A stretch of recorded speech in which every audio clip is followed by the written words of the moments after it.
دیکھیں حضرت ابراہیم کو خواب نظر آیا تھا کہ خواب میں تجھے اللہ کی راہ میں قربان کر رہا ہوں۔ اب میں تجھ سے یہ پوچھتا ہوں فانظر ماذا ترا، کہ تیرا اس بارے میں کیا خیال ہے کہ والد صاحب ابا آپ کو جو حکم اللہ نے دیا ہے آپ اسے پورا کر گزریے، کہ اللہ سے مجھے امید ہے کہ اللہ انشاءاللہ مجھے ثابت قدم رکھے گا۔ حضرت ابراہیم کی زندگی کا دوسرا پہلو جو میں آپ کے سامنے لانا چاہتا ہوں وہ یہ ہے کہ حضرت ابراہیم نے زندگی میں ہمیشہ عزیمت کا راستہ اختیار کیا، رخصت کا راستہ اختیار نہیں کیا۔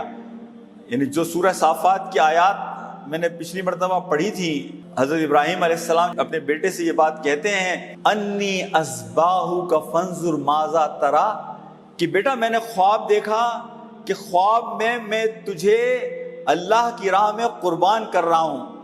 اب میں تجھ سے یہ پوچھتا ہوں فانظر ماذا ترا، کہ تیرا اس بارے میں کیا خیال ہے۔ دیکھیں حضرت ابراہیم کو خواب نظر آیا تھا۔ اگر مجھ جیسا کوئی فرد ہوتا تو شاید یہ سوال کر بیٹھتا کہ بھائی یہ تو خواب ہی ہے نا، اللہ نے کوئی وحی تو نہیں بھیجی، کوئی صاف نشانی تو نہیں بھیجی۔ اچھا یہ خواب بھی حضرت ابراہیم کو ایک مرتبہ نظر نہیں آیا۔ الفاظ سے یہ بات ظاہر ہوتی ہے کہ تواتر کے ساتھ انہیں کئی راتوں یہ خواب نظر آیا کہ اپنی پسندیدہ ترین چیز اللہ کی راہ میں قربان کرو۔ آپ اندازہ لگائیے کہ کتنے عرصے کے بعد اللہ نے انہیں ایک بچہ دیا، اور وہ بچہ جب چلنے پھرنے کے قابل ہوا تو آپ سے یہ خواب میں فرمائش کی جا رہی ہے کہ اس بچے کو قربان کر دو۔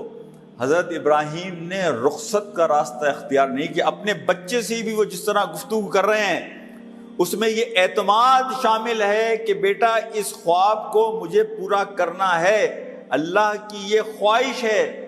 اب آپ یہ دیکھیے کہ وہ بچہ کہ جس بچے کی تربیت حضرت ابراہیم کے زیر سایہ ہو، کہ جس کے بارے میں شاعر یہ بات کہتا ہے یہ فیضان نظر تھا یا کہ مکتب کی کرامت تھی، سکھائے کس نے اسماعیل کو آداب فرزندی، کہ ابراہیم علیہ السلام کی صحبت میں حضرت ہاجرہ علیہ السلام ہوں یا حضرت اسماعیل علیہ السلام ہوں۔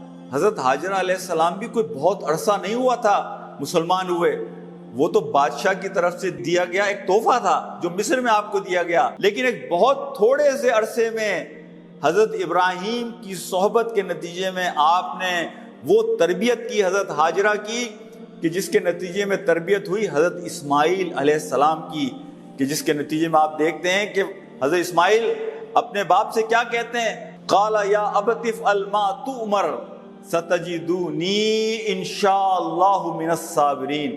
بیٹے کا ایبرپٹ جواب یہ تھا اپنے باپ کو پورے اعتماد کے ساتھ کہ والد صاحب ابا آپ کو جو حکم اللہ نے دیا ہے آپ اسے پورا کر گزریے انشاءاللہ۔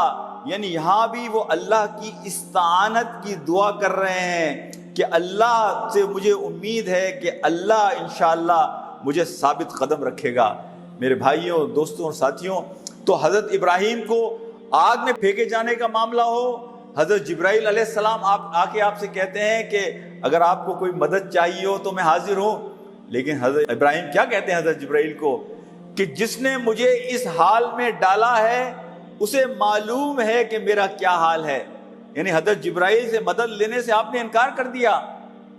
یہ عزیمت کا راستہ ہر آزمائش کے موقع پر جب آپ کو حکم ہوا کہ اپنی بیوی اور بچے کو ریگستان میں جہاں زندگی کا کوئی آثار موجود نہیں ہے، آپ اپنی بیوی اور بچے کو مکہ کے اس ریگستان میں چھوڑنے کے لیے تیار ہو جاتے ہیں۔ تو حضرت ابراہیم کی زندگی حقیقت میں دیکھیں ایک ہوتا ہے تقوی اور ایک ہوتا ہے فتویٰ۔ امام ابو حنیفہ سے کسی نے ایک مرتبہ یہ بات پوچھی کہ امام آپ نے جو فتویٰ ہمیں دیا آپ کا عمل اس فتوے کے مقابلے میں مختلف ہے۔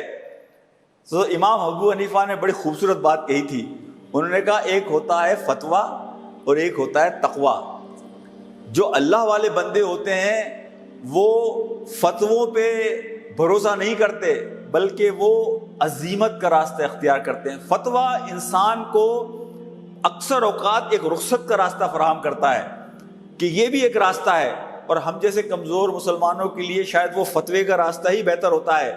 لیکن اللہ کے برگزیدہ بندے، اللہ کے بڑے بندے، اللہ والے بندے جو ہر حال میں اپنے آپ کو اللہ کی نظروں میں بڑا رکھنا چاہتے ہیں، وہ عاجز بندے ہمیشہ فتویٰ نہیں عظمت کا راستہ اختیار کرتے ہیں۔